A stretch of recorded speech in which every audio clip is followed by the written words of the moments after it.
Before we begin tonight's event, I'd like to first ask everyone to please silence their phones, if you don't mind doing that. Thank you. It's so nice to have you all here, and I'm excited to introduce the folks that will be speaking with you tonight. Before we begin, I would like to also share some guideposts for our evening. We appreciate that each person brings their personal experience to their understanding of art and culture, and there are multiple perspectives. As such, we aim to create a loving, brave space that doesn't tolerate hatred, racism, sexism, or ableism. In short, we encourage respectful dialogue and appreciate a diversity of voices and ideas. With that, it's now my pleasure to introduce Gretchen Dietrich, the Marcia and John Price Executive Director of the Utah Museum of Fine Arts.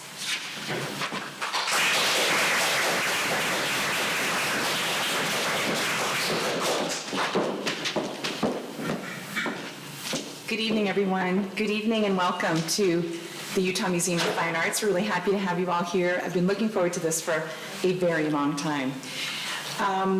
Before we begin this evening, I would like to acknowledge that the UMFA is situated on land which is named for the Ute tribe and is the unceded traditional and ancestral homeland of the Shoshone, Paiute, Goshute, and Ute tribes. The University of Utah and the UMFA acknowledge the significance of place and the continued existence and contributions of Indigenous people who have lived on and cared for this land for thousands of years. We respect the sovereign relationships between tribes, states, and the federal government, and we affirm our commitment to a partnership with Native nations and urban Indian communities through research, education, and community outreach activities. It's my great pleasure to welcome you to tonight's artist talk with Marcos Ramírez ERRE and David Taylor, two amazing artists that we've been looking at their work for a long time and thinking about for a long time, and there they are right there. We're so honored to hold this amazing piece that we're going to talk about, and probably some other things too, in the collection here at the UMFA, and certainly it is just that so beautifully, boldly installed in the Many West exhibition when you walk into that first gallery. We're very proud of how beautiful it looks. I want to remind you that the exhibition is on view here at the UMFA until June 3rd, and then later this summer, the exhibition will travel to Washington, D.C., where it will be on view into the fall. So if you find yourself out east this summer, make sure to go see it there. It's always cool to see an exhibition installed in a different space because you are going to connect with works of art in a different and new way, I promise. The exhibition, comprising modern and contemporary works of art from 4 partner museums, all drawn from our collections. Many West is one in a series of American art exhibitions created through a multi-year, multi-institutional partnership formed by the Smithsonian American Art Museum as part of an Art Bridges Foundation new initiative. We are very grateful to sponsors Sue and Al Landon, the George S. Eccles and Dolores oh my goodness, it's been a while since I had to say this out loud. The George S. Eccles and Dolores Eccles Foundation, the Wheeler Family Private Foundation Trust, Stephanie and Tim Harps, Salt Lake City Zoo Arts and Parts Program, better known as ZAP, and the University of Utah for their support of tonight's event. We'd also like to recognize Art Bridges for their additional support of all programming that we've created in connection with the Many West exhibition. Many West's Artists Shape an American Idea is an exhibition that challenges us to examine what we've been taught about the American West. It asks us to think about the myths prevalent in popular culture, about the stories passed down across time, and about what voices or perspectives haven't been highlighted or heard. It does this by revealing that the West has always been and continues to be a place of many ideas, experiences, and cultures. The artists included in this exhibition offer broader, more inclusive views of this region and provide opportunities to examine previous misconceptions. David Taylor and Marcos Ramírez ERRE create such a possibility through this remarkable DeLIMItations portfolio, a series that documents the artist's immense effort to mark and photograph the never-before-surveyed 1821 border between the U.S. and Mexico. Arresting images highlight the diversity of these landscapes, the beauty of the region, the complicated nature of settlement, and the shifting arbitrary notion of a border. With this work, the artists bring attention to the constructed and fluid nature of political borders and invite us to retrace their ambitious journey. Before I pass the mic to our wonderful guest today, I also wanted to point out 3 new wonderful employees here at the Utah Museum of Fine Arts, and I'll ask them to raise their hand, and you can go find them later to talk to them after the talk. I'd like to introduce you to Dr. Alyssa McCusker, Senior Curator and Curator of American and European Art here at the UMFA. I think she's in the room. Maybe she's not here yet. Also, I know Emily is right there. Dr. Emily Lawhead is our brand new Curator of Modern and Contemporary Art. Raise your hand, Emily, so we'll see you.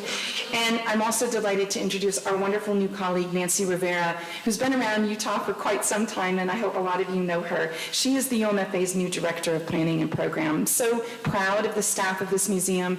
They literally make everything possible and everything good, and it's wonderful to invite these 3 women to join us on our staff.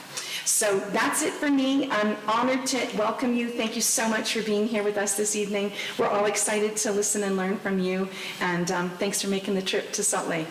Welcome.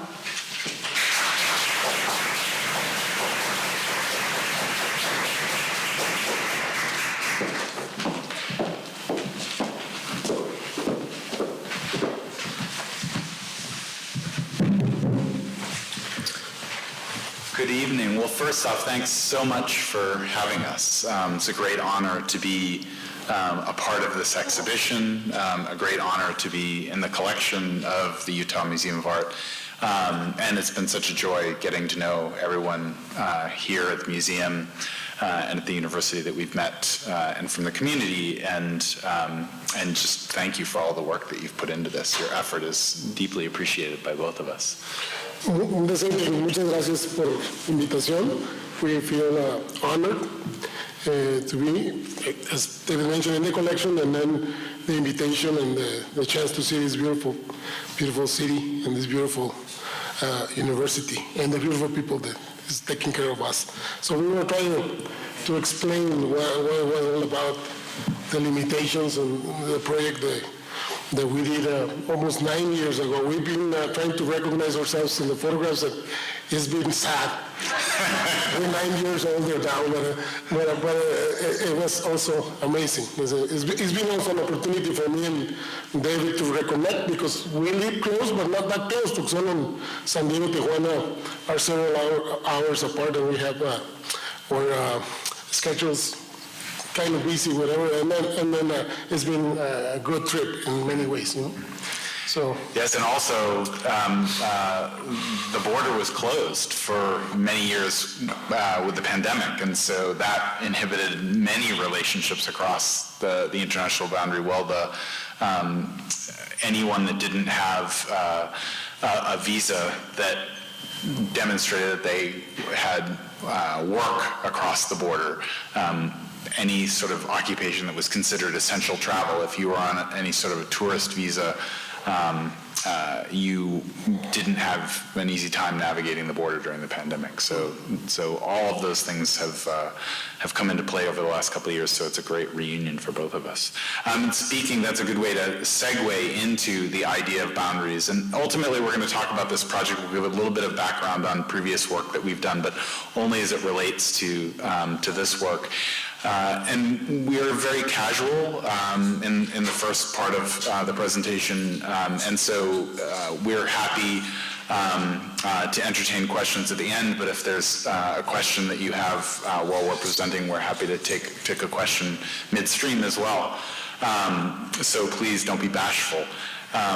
One of the things that this work speaks to is the idea that boundaries are something that we depend on, something that we tend to think of as fixed and permanent, but in fact history does not bear out their permanence or their static nature. And so we have a series of maps that are in our common collection for the project that show how the boundary of Mexico and then the boundary between Mexico and the United States changed over time. And so the maps are by various cartographers, and the dates that the renderings of the border were done are accompanying. And you can see in this particular map by Lazars from 1828, this is the 1821 border between Mexico and the United States as outlined in the Adams-Onís Treaty. And so that was a treaty that was agreed upon by the United States and New Spain, and then when Mexico became independent, the boundary was reaffirmed between Mexico and the United States. So the original date, it was 1819. Mm-hmm. So 2 years after, in 1921, Mexico became an independent country, and then there's when the border was between Mexico and the United States. And then the Mexican-American War, which is somewhat of a misnomer because it was really the America's war against Mexico. The Mexican-American War redrew the boundary. Of course, in the intermediate time, the Republic of Texas was formed through secession from Mexico, and then was recognized by the United States, and then subsequent to that, the Mexican-American War, which redrew the boundary that we understand today. And there was a brief moment in there where the boundary was along the Gila River. You can see this map was actually obsolete at the time of publishing. You can see the boundary running along the Gila River, and then after the Gadsden Purchase, it moved south to its present course. And then, of course, we had the Emory Survey, which was one of the major surveys to actually demarcate the contemporary border as we know it today. And Marcos lives not far from one of the obelisks that's on that contemporary boundary. And then there's our rendering of the old border. So it's supposed to be kind of funny that this is a Ramírez-Taylor map. It's the result of our trip and of our installation across the American territory. So that image, that marks the location of the 48 markers that we installed along the border that was described in the Adams-Onís Treaty. So we had to do that trip starting from Tijuana and going north until the border between Oregon and California, and we planted the first one at the Pacific Ocean, and then subsequently the rest of the ones that you see in there during the time of 30 days, 31 days, a full month.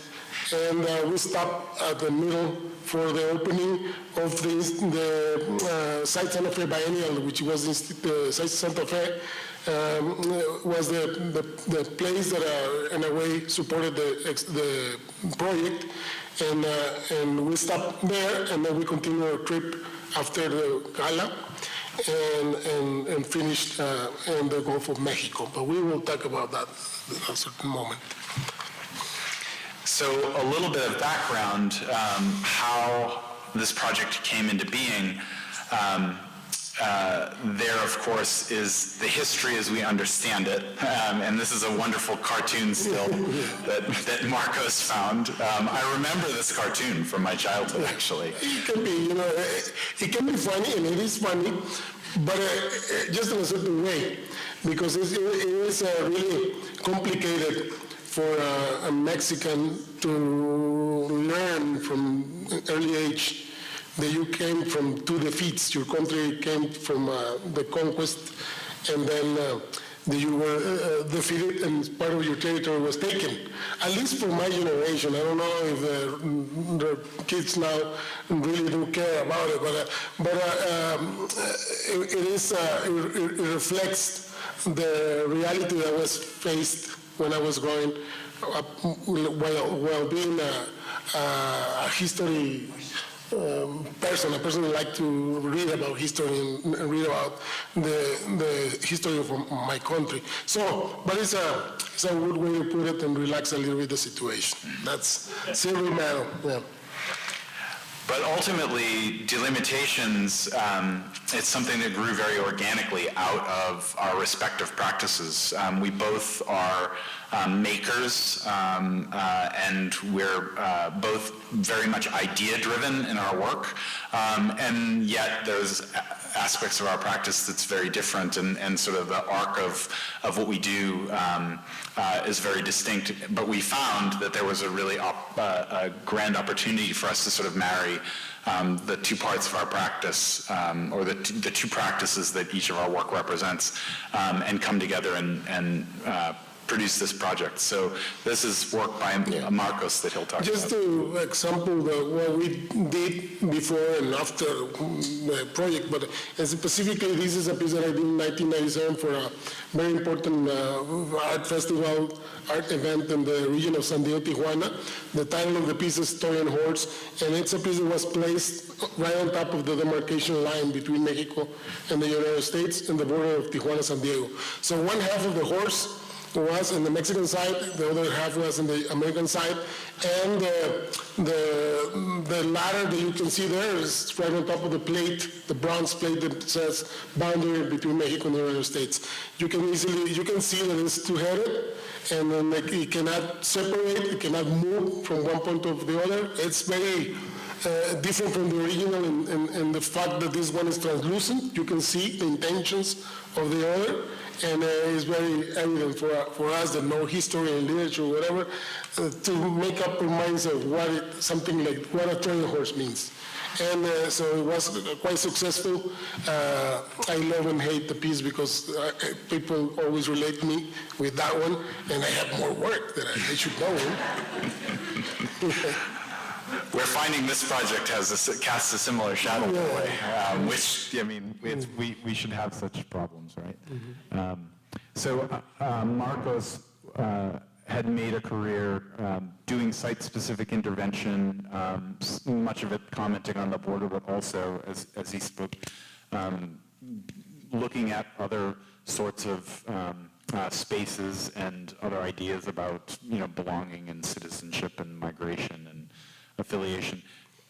My work had in many ways embraced ideas of the American West and sort of thinking about American mythology, but when I relocated to New Mexico from Oregon after graduate school, I realized that the border in the post-9/11 moment was something that was in the process of changing enormously and quite rapidly, and the boundary in the last 20 years has changed more than it had in the previous 100.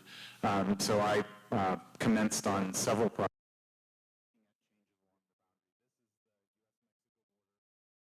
Marking being this barbed wire in 2007 as it reaches up the side of Tecate Peak, not far from where Marcos lives.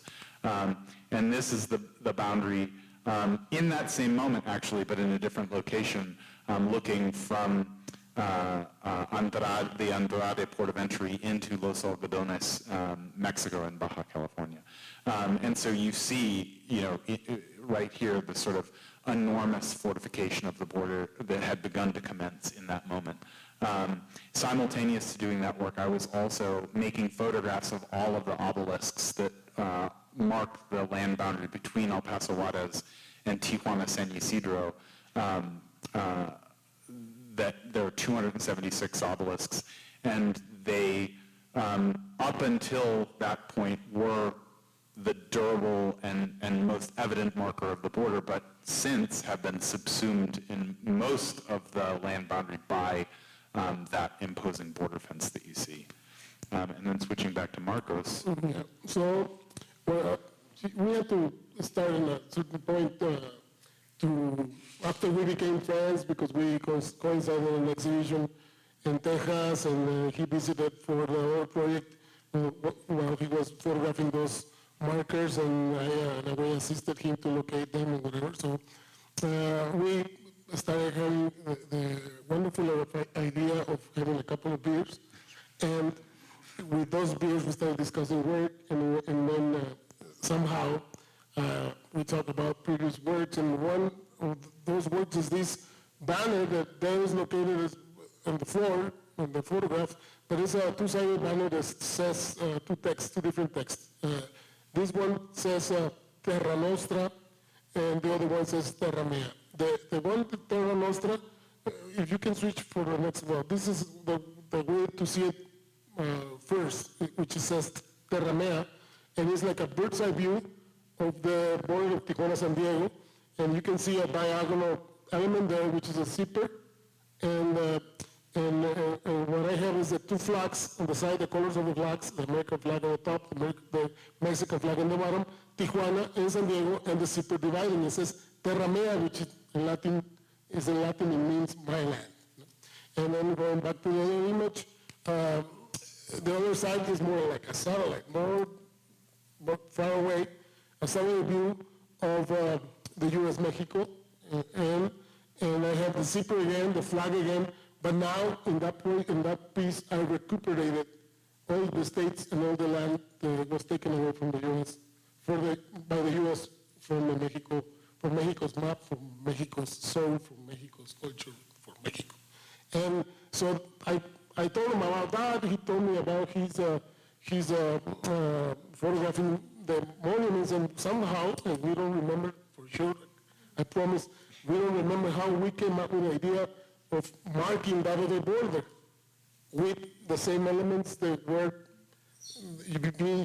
used at the end by the two governments to mark the division between the two countries. So in a way, we replicated that obelisk with cheap materials or not too expensive materials, and we moved up to the north to mark a border that was never ever marked because there was not enough time to do it. See, from 1821 to 1848, there's not enough time to embark in a project like that. So we decided to do that. So we made monuments. We decided to craft monuments that are patterned after the contemporary obelisks on the border, and began a process of planning a project. When we first started planning, we had no venue. It was just an idea, and so we began by making prototypes and thinking about sort of how we would conceive of the work and what sorts of elements it would have, and where it would be located and how we would document it. And of course, within that process, we were fortunate to have a curator that Marcos has connected with us suggest that we take part in the Site Santa Fe Biennial in 2014, which was part of a sort of revisioning of the Site Santa Fe Biennials to be inclusive of the Americas specifically, and to think very broadly about place. And so once we had that piece, that gave us the momentum to begin making obelisks and thinking about securing more funding and beginning on the larger process of the project. Because the funding is very important, very, very important. So we had to go and then get the funding ourselves, because we have the venue, but not much money to do it. So we had to go knock doors and convince them, throw all the ideas there, and then we were good enough to collect enough money to plan on doing the thing and plan the strategy to really make it possible, because this was going to be a big trip and an expensive trip. Mm-hmm. So. And so one of the ways that we actually realized the work is that we made a set of obelisks that were specific for institutions to collect, and they're made out of steel, welded, urethane with automobile-grade urethane, so they can live outside, and marked and finished, and they're very, they're precious ultimately. They're meant to be sort of very finished pieces. Mm-hmm. And then we also made the obelisks that were the ones that we assembled in the field that we left behind. And so these are the parts for those. So these are basically field installable obelisks that you can throw over your shoulder. They're meant to be provisional, right? And then the others are sort of meant to be significantly more permanent, but they didn't get left in situ. And this is Marcos, actually. We're jumping forward a little bit to the actual trip. This is Marcos assembling one of them. So it was made with 12 different parts. Sorry. No, go ahead. 12 different parts, and was designed like that way to be able to carry them in the bus, and then find the spots to where we could be able to build 3 at a time, because the whole goal was to install 3 at a time, so in a month we would be able to finish the whole thing, like the 47 pieces. And so it was quite interesting and challenging. So since we planned from the beginning that we were going to go to the gala and the opening at the biennials, because we were part of that event, we previously made a trip to drop half of the weight, because you got the There's 4,000 pounds of steel. Yeah, so we could carry us and half the monuments, because we were with 3 guys, because it was Jose Inercia was a filmmaker that accompanied us as well. So he was our third person on the trip, and we exceeded, the 3 of us and all of the steel exceeded the capacity of our sprinter van. Just me, myself, was half of the load. But no, so we went there, we dropped that. There was a good exercise for the van and for the trip to see how we could stay, if it was necessary to stay in the van and sleep there. And then we went back, and then we programmed everything to really coincide with the opening, and then we were able to put the last one and make it on time to the opening, and just load the van with the rest of the material to be able to finish the whole trip. And this is the one obelisk that we have that was not in situ on the boundary, and it was at the site Santa Fe Biennial, sort of marking the entrance of the museum during the duration of the show. So this is Monument 00. And you'll note that there's a QR code on the side of the obelisk, and what it did is the QR code delivers you to the Tumblr blog that was the travel log of our journey. And we'll talk a little bit more about that later on. So, of course, this was a grand road trip for us. We covered, I think, more than 3,500 miles. The boundary that we marked was 2,100 miles long, but in terms of road miles, it was closer to 3,500 miles. So we spent a lot of time in our sprinter van together. With all the implications that brings, Because I have to say, now is about time that we've been delaying a lot to confess or say that we have another person in the trip, which we love. His name is Jose Inercia. He's a videographer that we invited to participate in us, and he came up with a very beautiful video that is about 30 minutes long. So there were 3 people there, one a European and a U.S. American and a Mexican in the same truck. And even though we were friends, there's a lot of human relations are complicated, so we navigated through those complications as well.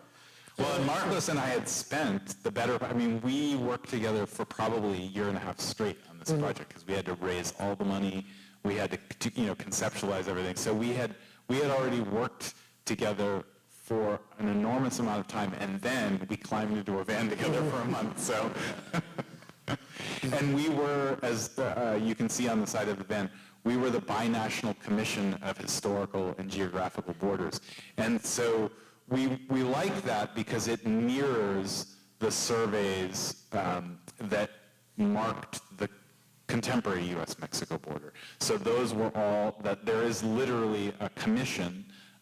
It's a commission that operates under the legal framework of the Treaty of Guadalupe Hidalgo. It's a legal framework separate from either the government of Mexico or the United States. And the law of the treaty is the law that international commission is bound to, and it has a Mexican unit and a U.S. unit. And so in echoing that, thinking about our project, we became this binational commission, and the way that worked is Marcos commissioned me, and I commissioned Marcos. And so this was home for, quite a bit of time. And Marcos, there are many funny stories that we can share that, there's a part of this work that's sober and serious, but there's another part of it that's sort of, that's about us sharing this journey together. And of course, one of the great pleasures was Marcos had not really been a camper, so we ended up spending many a night on cots. And at the beginning of the trip, we were all at high elevation, beautiful, 40 and 50 degree nights, even though it was the middle of the summer, 60 degree nights.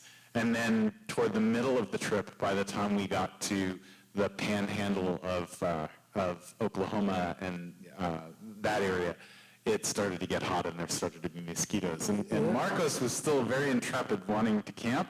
And then we met the one evening that we learned, nope, we're not camping anymore. But this was what the trip looked like. Yeah, well, the camping part, Mr. Taylor is more like a kind of a Indiana Jones from the University of Arizona. It was really great that having all that experience.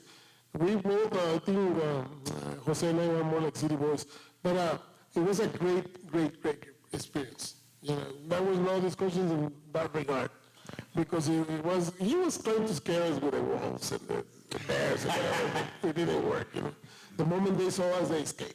But it's an experience of growth. Like the three of us, we grew a lot. The specific problems were with the food, because being like a camper and he's prone to eat apples and almonds and stuff like that. And I wanted tacos and hamburgers. That became the real problem. But we solved it in a good way. After a couple of arguments, we solved it and we did a great trip. But maybe turning to the more sober aspects of the project, I mean, in many ways, this was about connecting with people and also recuperating a history that had been lost. One of the things that's become very evident to us, especially in the aftermath of the work, but also as we were doing it, is that this is a history that is very present for Mexico. When we have shown this work, so we've shown this work 4 times in Mexico at different venues, the overwhelming response is one of recognition and acknowledgement, and we end up getting to be, in this sort of heroic posture in a way that we've made this history visible. In the United States, it's one of surprise. The notion that literally 55% of Mexico was lost to Mexicans in the aftermath of that war. And that all of present-day California, Nevada, Utah, a small part of Wyoming, almost half of Colorado, part of the Oklahoma Panhandle, Kansas. Part of Kansas, a portion of Kansas, then Texas, New Mexico, Arizona, California, right? Like that's what surprises people. That is the territory that was lost, that was ceded. Nobody even believes that a Dutch city, Kansas, was a border town in that other boundary.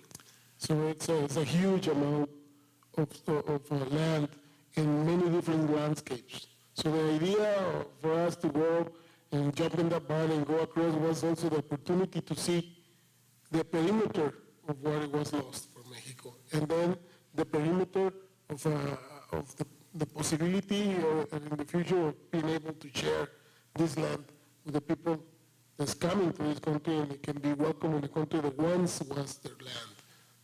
So that was the really important part of the challenge of coming across. And it was a guerrilla project. I mean, we asked no permission, with the exception of private lands and tribal lands, and most importantly, tribal lands, because the gesture of doing this as a guerrilla project we thought was important, but equally as important was not sort of perpetuating wrongs that preceded the wrongs that we were trying to make evident. So there's some amazing exchanges we had as a result of that. This photograph is a particular example of not necessarily gaining permission, but also a certain amount of restraint. We had an opportunity where the 42nd parallel crosses through lands where the California Emigrant Trail runs, and we could have placed an obelisk right in the middle of the tracks that you see in the Oregon Trail. We thought that was bad taste, so we chose the other side of the highway. So there were lots of experiences like that where we felt like it's important that we're reaffirming this history, but it's also important to respect, history that has a kind of presence in the American psyche. We also had the great pleasure of relocating the boundary in a particular context. John C. Fremont was intended to locate the headwaters of the Arkansas River, a task which he failed at completing, and instead nearly started the Mexican-American War earlier because he tried to foment rebellion among American settlers in California instead of locating the headwaters of the Arkansas River. And so that gave us an opportunity to actually, as a team, decide where that meridian boundary would fall. And so we decided to run it. There was probably about 18 miles east-west that we had to work with, and it just so happens that Medicine Bow, Wyoming, landed right in the middle of that, and we were able to run the meridian boundary right down Maple Street in Medicine Bow, Wyoming, and this is Marcos. Yeah, that's just a few folks there, but eventually we got like 10% of the town came to receive us and hear about the project. So since there were like 200 people, only 20. But they came and they talked to us, and then asked questions about the project. And we start telling them, like in our idea of this project, and by the selection that we did of placing the line, there is mostly a vertical line in this case. We decided that this is the border, this street. And we asked the permission to a lady to install Lori installed the obelisk in her yard. When we installed the obelisk, then the neighbors right in front, this fellow, they came to check what we were doing. And then she took charge of the explanation, and she said, well, these gentlemen are installing in my property these obelisks, because from here over is the United States of America, and you guys are living in Mexico. And I was the only Mexican there, and I was feeling terrible, like, is that supposed to be a bad thing or what? Nobody wanted to be a Mexican. But as I said, really, this is Mexico? So for them it was to completely change this thing, this idea of the history being rewritten or write it in a different way. But they were very welcoming, very nice folks, and then they gave us a lot of stories and inspiration that we transcribed and put into our blog, because the blog was a very important part of the project too. People could check out what we were doing during the whole trip, and inspire some of the writings that we put in the blog. So it was a very interesting event. And this is Marcos finishing John C. Fremont's job for him. The Pathfinder was basically, Pathfinder is effectively a lot of polishing a reputation that happened after the fact, because he was in fact court-martialed for dereliction of duty, did not finish his mission, and this is Marcos completing John Fremont's work for him. The things that we had to do. And I love this also because if you think about the iconic image of the Marines, right? Like this corresponds to that as a kind of a visual analog, and I like the fact that it is simultaneously reinforcing a particular history, but also contesting a history at the same time. This is our double portrait of an obelisk in the bed of the Arkansas River, which incidentally does not flow far past Pueblo, Colorado anymore. It pretty much dries out. So the Grand Rio Arkansas does not, it's pretty much a dry river by the time it makes it to Dodge City, Kansas. And this, you should talk about this. This is Mike Casey. Mike Casey He was a very kind gentleman that received us and gave us a room to spend the night and fed us with a very delicious meat. Yeah, steak dinner at his Steak dinner, restaurant. amazing. And he was an amazing guy because he totally disagreed with our politics. And he was able to handle a discussion and made the discussion a very intelligent one. And the video that our friend Jose did is his video. We consider that his video part of the bigger exhibition that we do. But he's kind of being a videographer, he's kind of a witness of what we were doing, so he had no input in the script. And we made interviews to some of the people that work in his restaurant, Mike's restaurant, and some of them Mexican. And we made the important questions about how she felt about the project we were doing. And we had very interesting responses that are part of the video as well, in which they said that they are glad that the border was moved, because otherwise they would be living in Mexico, in a place where it's dangerous or whatever. So we were open to all of the opinions, because it's important to collect all the ways of thinking of many different people. And you will think immediately that there's going to be an alignment with a way of understanding this thing, just because you have to share the color of the skin or the nationality. But it's really very respectable the way that they see it now. They are in a position to have security and an economic advantage for the families and whatever. So that was a very important part of the process of making the whole installation. And Marcos became very fond of apples. The indoctrination worked there. Now it's my favorite fruit now. I stopped loving cherries, and now it's like this is apples. I don't want. And so we pressed on. This is us at the Red River, which this is probably one of my favorite photographs. Marcos challenging the historic boundary, and has this incredible sort of pose beside the monument. And then this gentleman was amazing. He came out of nowhere, like we were installing the obelisk, and he just showed up and started asking us what we were doing. And then he turns and he says, "My daddy built that bridge." And just, I mean, the encounters we had were just extraordinary. Which just gives a really strong statement, like you really pay attention to what he's saying, as this many generations of Americans would actually build the landscapes that we were going through.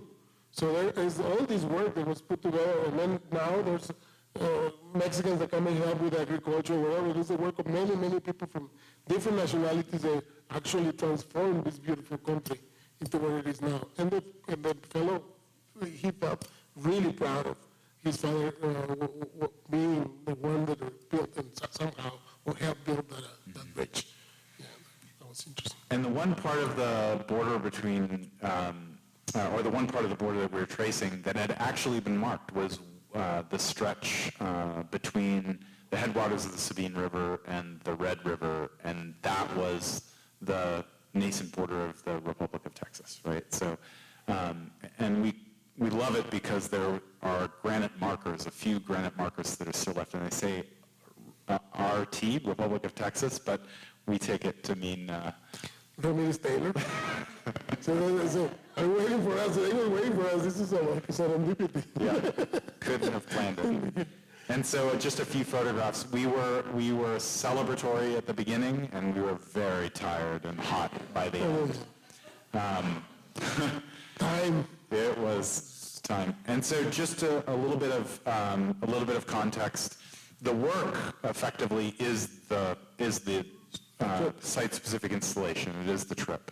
But we did produce a museum installation that basically recounts and various with cartographic strategies and graphic strategies, the sort of ideas that are embedded in the work. Specifically in this one, the works that you see in the far wall is the piece that is in the center.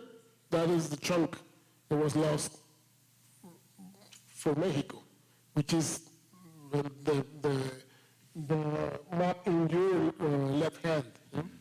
And if you see these with a more optical, then you see that it's smaller, it seems to be smaller in the map of North America or the United States, but it's the same amount, and it's maybe a third of the United States, but it's just a lot from the Mexican.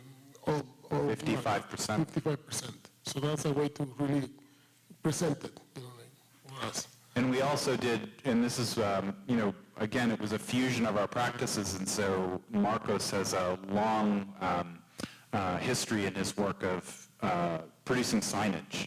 And so he gave us both the assignment of creating roadside history signs. And so he conceived of some texts, and I conceived of some texts, and we produced a series of effectively roadside histories, but instead of this sort of more sanitized roadside history, it was much more sort of hard-edged and unvarnished histories that really get at the complication.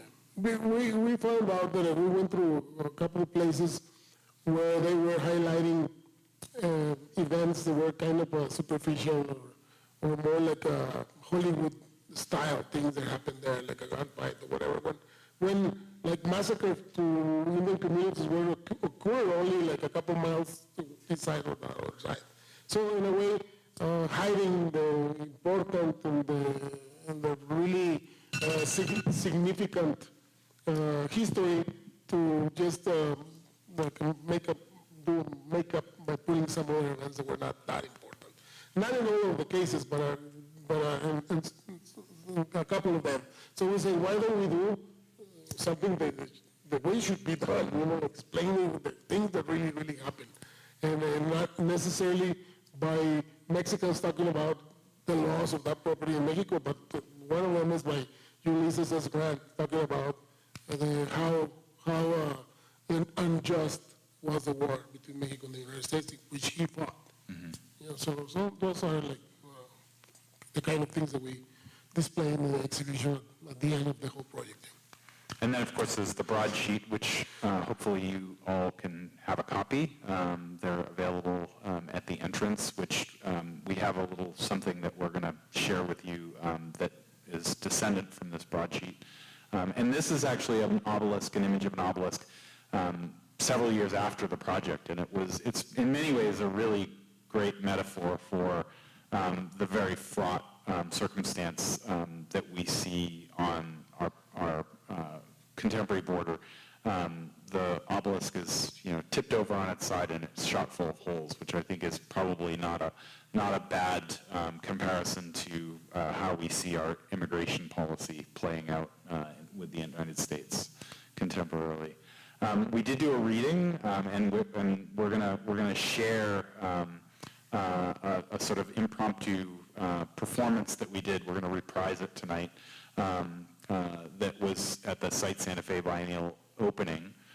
We'll get to that in a little bit, but we're going to share a little film with you right now before we go there.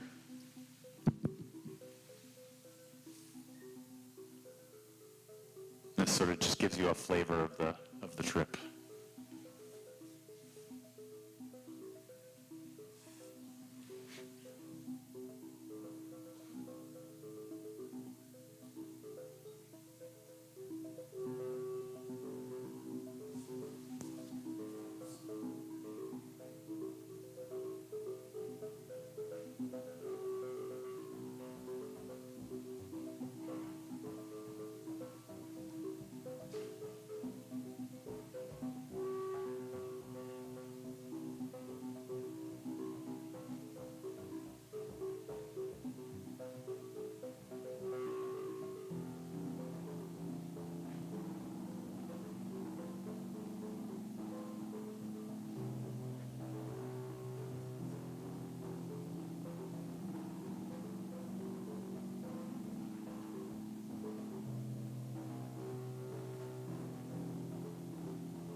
And so we're going to close this, take you through the entire landscape that we documented and marked.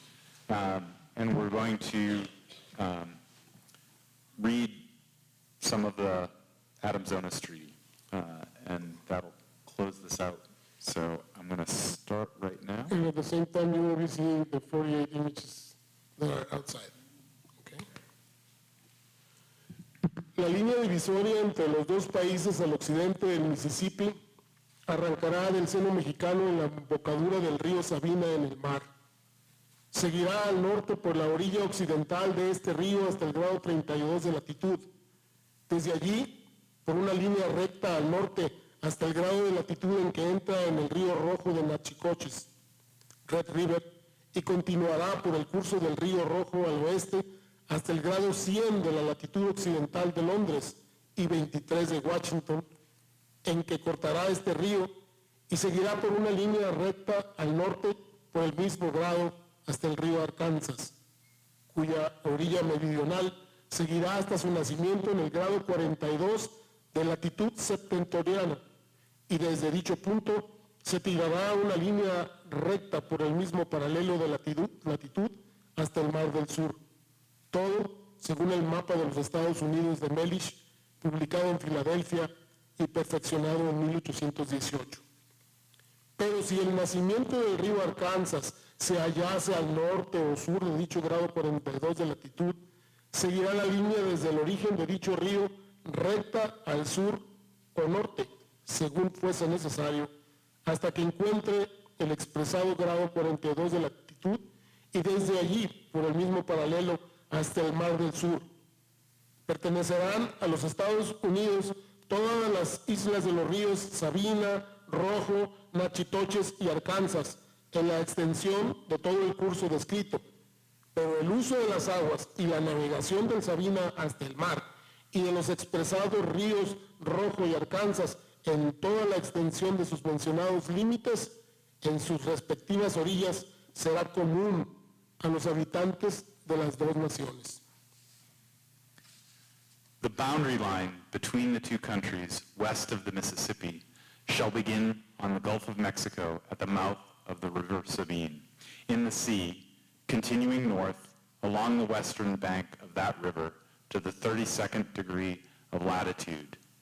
Thence, by a line due north to the degree of latitude where it strikes the Rio Rojo of Natchitoches, or Red River, then following the course of the Rio Rojo westward to the degree of longitude 100 west from London and 23 from Washington, then crossing the said Red River and running thence by a line due north to the river Arkansas, thence following the course of the southern bank of the Arkansas to its source in latitude 42, north and thence by that parallel of latitude to the South Sea. The whole being as laid out in Mellish's map of the United States published at Philadelphia, improved to the 1st of January, 1818. But if the source of the Arkansas River shall be found to fall north or south of latitude 42, then the line shall run from the said source due south or north, as the case may be, till it meets the said parallel of latitude 42, and thence along said parallel to the South Sea. All islands in the Sabine and said Red and Arkansas rivers throughout the course thus described to belong to the United States.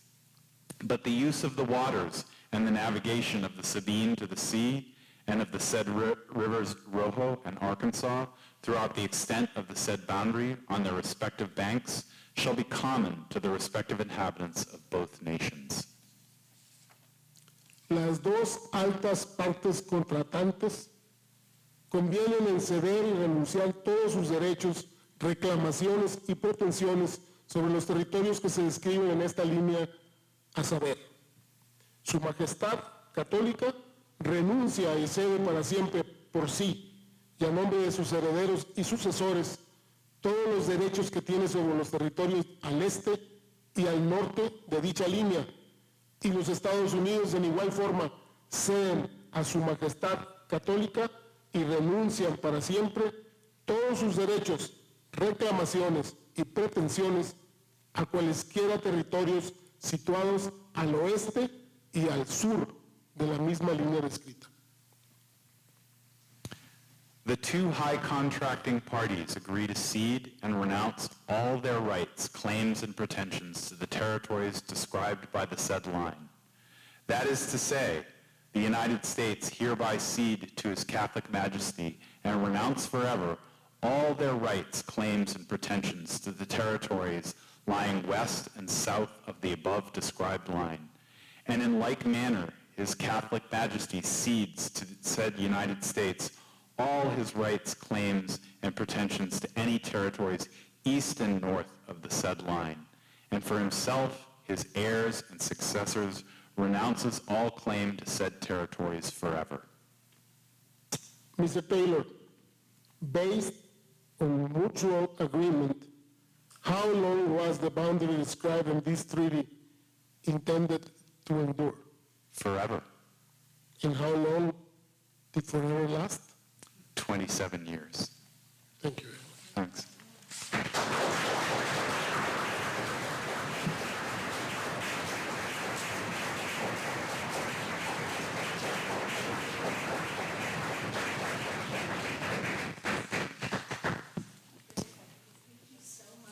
Thank you. It's wonderful.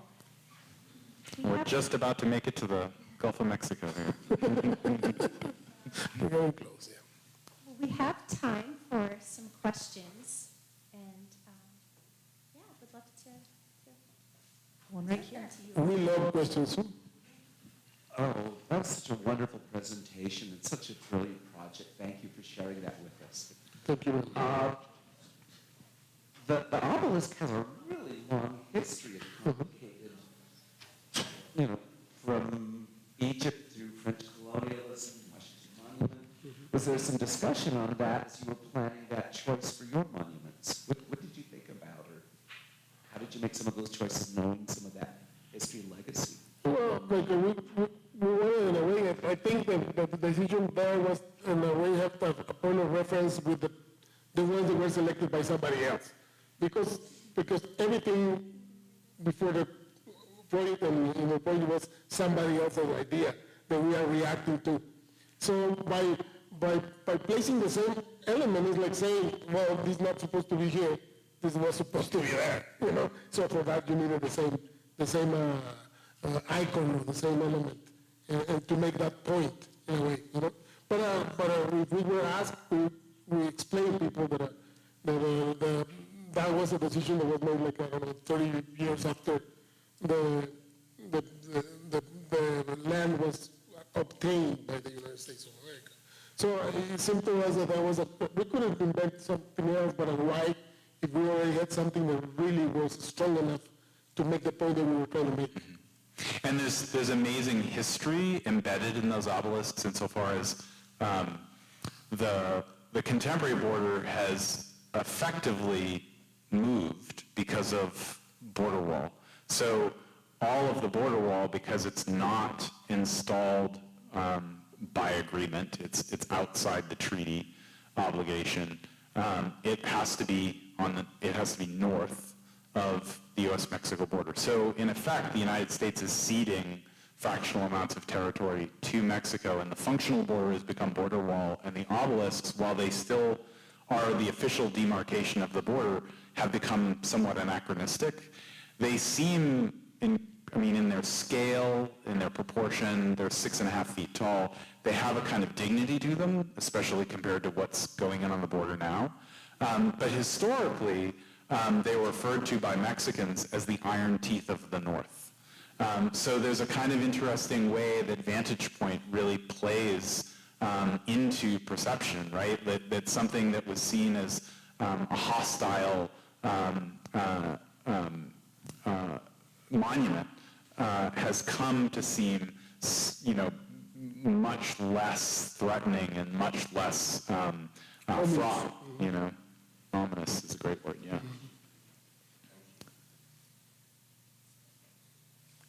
You had all the degrees and everything from the treaty. Mm-hmm. And did you drive around first to figure out No, Mr. Taylor is a wizard and he knows how to use this computer really well. So he had everything planned. We just planned to put him in specific places and cover this amount of miles every day. And then we selected from there how we could stretch and then try to do it. So we had the watch. If we put 2 one day, we need to put 4 the next day in order to be on track, you know. But it's easy now to locate the real boundary line or the parallel with the tools that we have now. We were surprised that in Texas we were received by a gentleman that in his property he had one marker that was right on site and it was just calculated by the old techniques of locating. But you know, my fellow Mexican, the Mayans, were very good at it too, and Egyptians. So we were a little bit more lazy and we take advantage of whatever the computer says, and that's how we locate them. And there was a certain aesthetic. I mean, we wanted them to be, sort of distributed over the duration of the trip, and we wanted them to be frequent enough to make that historic boundary legible. But then, we'd only carry so much material with us. So it was a balancing act. But ultimately, we placed all of them. We had our ideal GPS coordinates that we figured out in Google Earth and from satellite imagery. And then if we had to adjust, we effectively marked them with not the ideal coordinates that we had on the obelisk, but or that we had designated for the obelisk, but the actual coordinates that we placed them on. But we did adhere, like the ones that are on the 42nd parallel, that was what we stuck to. So we might have moved a little bit laterally along the border, but everyone is actually on the border proper. So.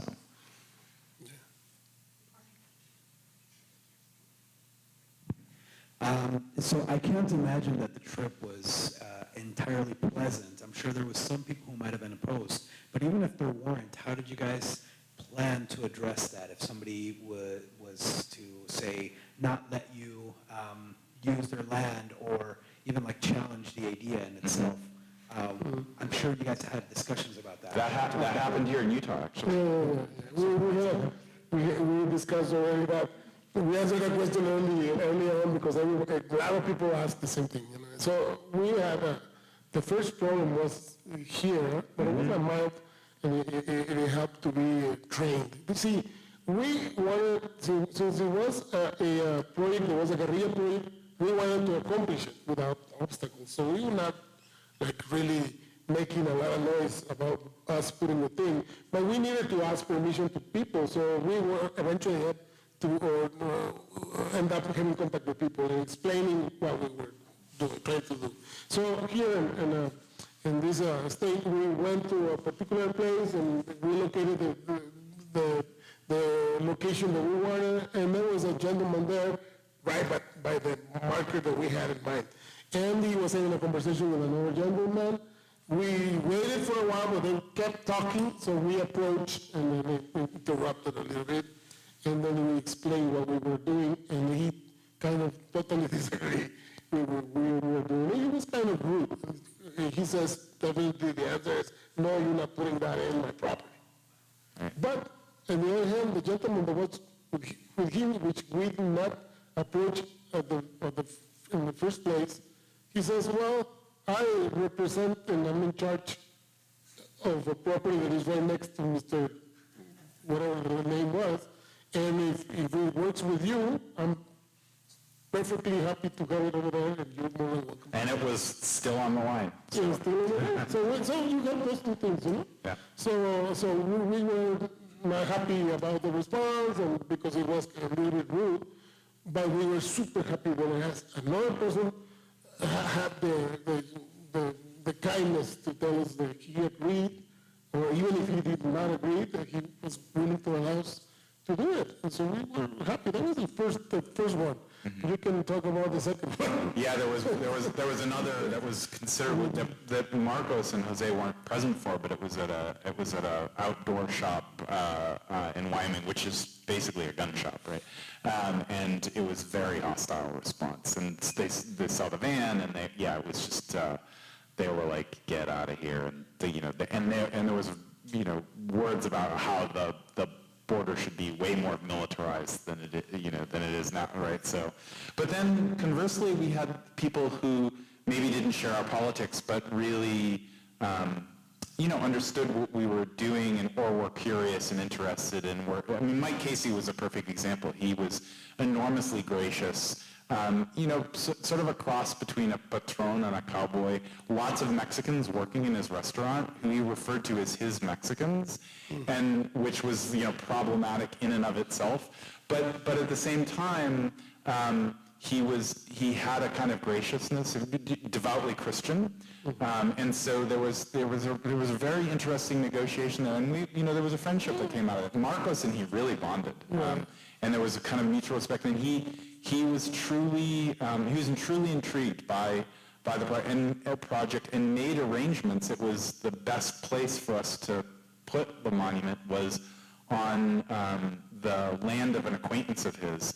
And it was in the middle of a private field that we never would have had access to. He made the call, made the negotiation, took us there. That was him standing by the monument in this field of this woman who's a farmer, and it was a fascinating exchange. And I think ultimately, his world got broader as a result of it. That like it really shifted him, and I have to give him credit. Like there are all sorts of problems in the way. I mean, he was bordering on being a nativist, but at the same time, he had all these Mexican employees, and curiously, when the kitchen got busy, he sat down to eat lunch with us, and when the kitchen got busy, he got up and went and washed dishes.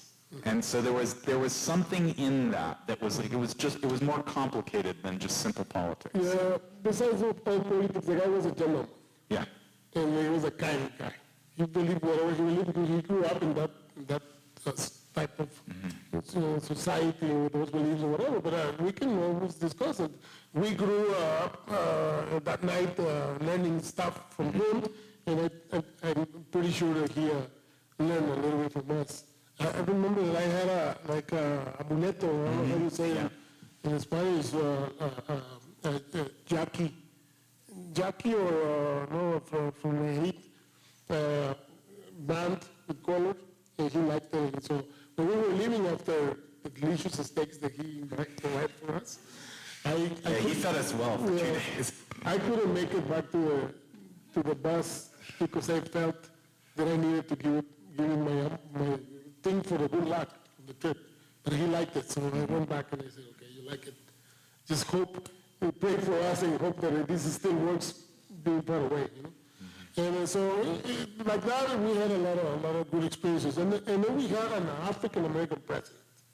So we expected that the conditions in the country were like conditions of acceptance, and then the opportunity to share a space and raise the voice and say what we wanted to say with no fear. And but still, we follow also some precautions because we were told that the moment you got into Texas, do not enter where it says private property protected by a spit and wasn't, because you might get shot. So we had the tendency there to go to public land and then put the obelisk in public land in order to avoid getting shot. So that's hence right under the bridge on the river, right? I mean, it's like in the state right of way. Being prudent helps. Absolutely. Right now, maybe not. We have 3 questions. I have the mic. Okay. All right. It's a bit of a two-part question. Okay. All right. You mentioned asking permission from indigenous peoples on their tribal land, and I'm hoping you can say a little bit more about how those encounters went. And I guess the second part is asking whether you had to worry about or have to deal with the possibility that importance of the original displacement of Native peoples by people from Spain, England, France, Portugal, replacing it instead with a story of before and after that focuses on the displacement of one nation state with another?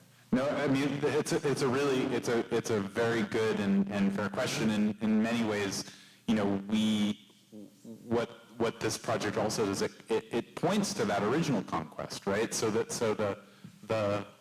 That 1821 boundary was a boundary of agreement, but right, it was a boundary agreement predicated on the fact that the Spanish had laid claim to land that wasn't theirs in that circumstance either.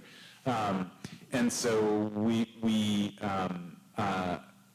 very cognizant of that. And so in the, I'd like to answer the first part of it. Yeah.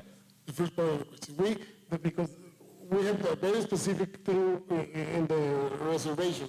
We arrived to the reservation and we decided that previously that was a land, a place to put one, and we directed ourselves. We asked in the office and where was that point, and they make a reference and say go there. And so we went there and we arrived to the specific place. There were like 3 or 4 dogs that came to receive us, and then that was before they told us that don't enter any private property, And so we had some candy, so I don't know if that was good or not, but we gave some cookies to the dogs, and we managed to go all the way to the front, and then we approached the 2 Native American people that were there, and they were getting ready to go to the rodeo. July 4th rodeo. So we started explaining the project to them, and they were like putting stuff in the truck, and so we're very busy, whatever. And then they just kind of overheard us telling a story that was like 300 or 400 years after the predicament. And then one said to the other, oh, just like the problems that we used to have between the 2 tribes. He says, remember the war that we had between this tribe and the other tribe? So it was evident for us that I was a president and it was more important than what we were doing. But, well, you have to task the problematics that are important to you, and otherwise we were just going to be talking about one single thing, So subsequently, many things happen in these territories, and they keep happening, and we have to discuss them, So they allow us, and he says, you're more than welcome here, and put it whatever you want to put it in your property. So we went on and we located that thing. That's one part. The other thing came some way related to the way you are telling me. I went on and I made, after the project, my 23andMe genetic information data.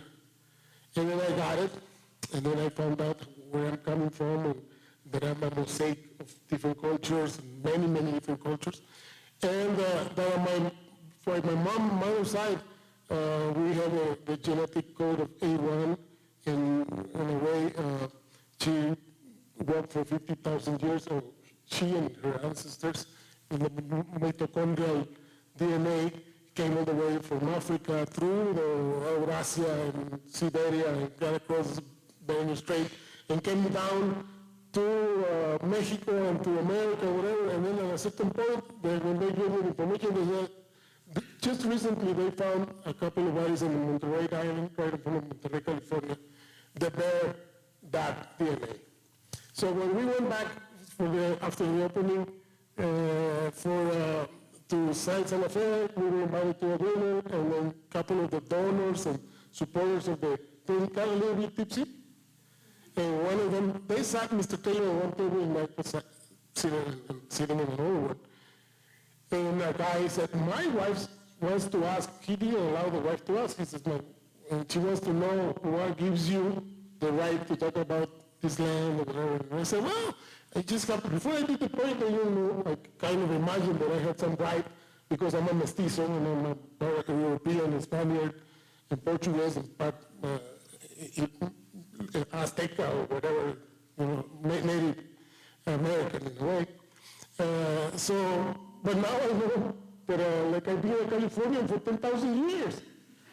And I said, that qualifies? Maybe he just gave me a look and then just ignored me.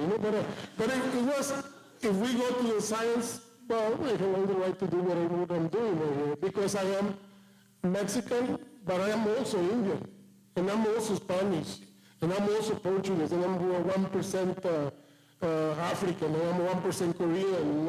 I have all these kind of things. I'm a human being. We are all humans. We're here. You should be able to share the land. That is an amazing opportunity to get along and do great things instead of being really deciding who's the right or wrong. I think that is the teaching I got from the whole project. I know you can. No, that's great. Absolutely.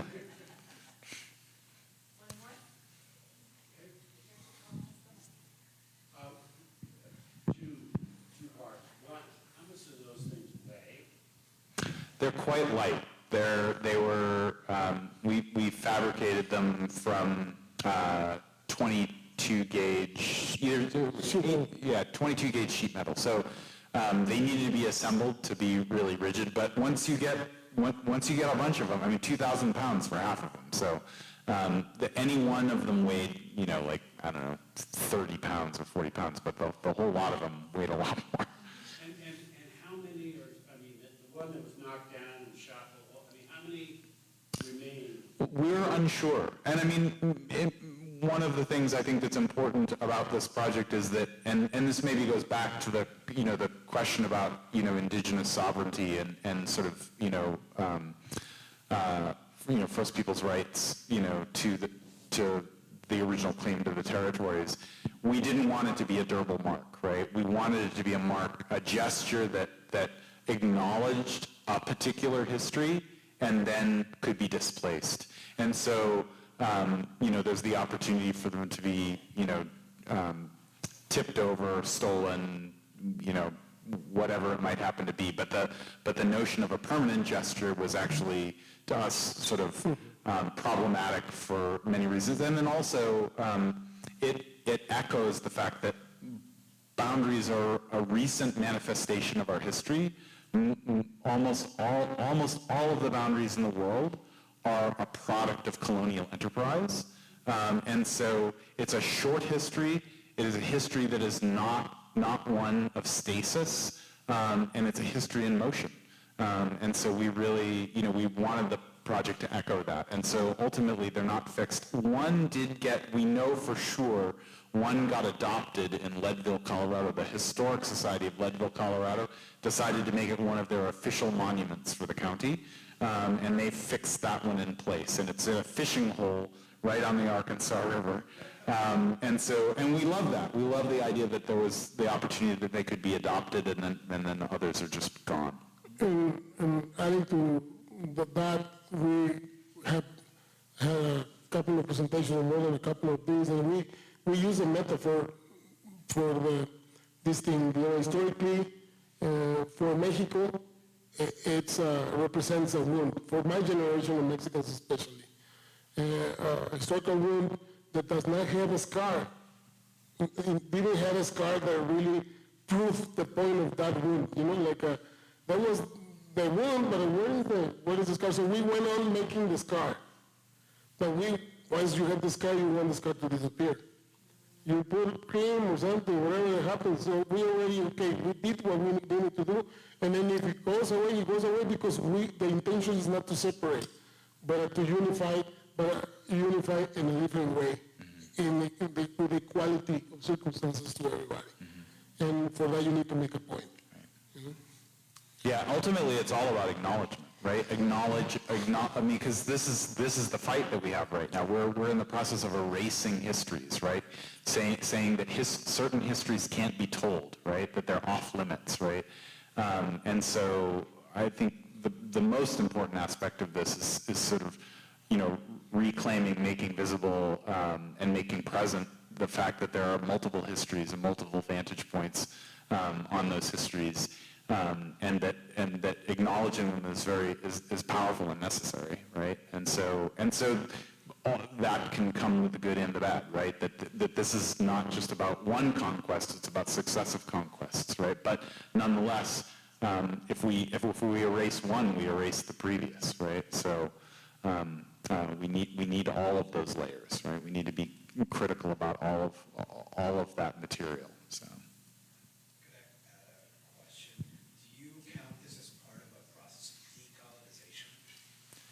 I mean, curiously enough, we did this project before that became part of the academic parlance. So I would throw it to my colleagues who are actively engaged in decolonizing curriculum, right, to sort of make that distinction. But it seems like it would be in keeping. But I don't want to be the person that sort of asserts that. I'd rather that came into the parlance after we did this work. So.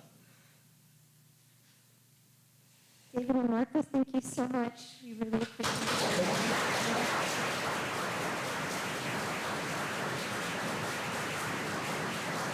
Well done. Please be sure you grab a broadside out on the table. They're really beautiful. Please take them with you. Thank you all for being here.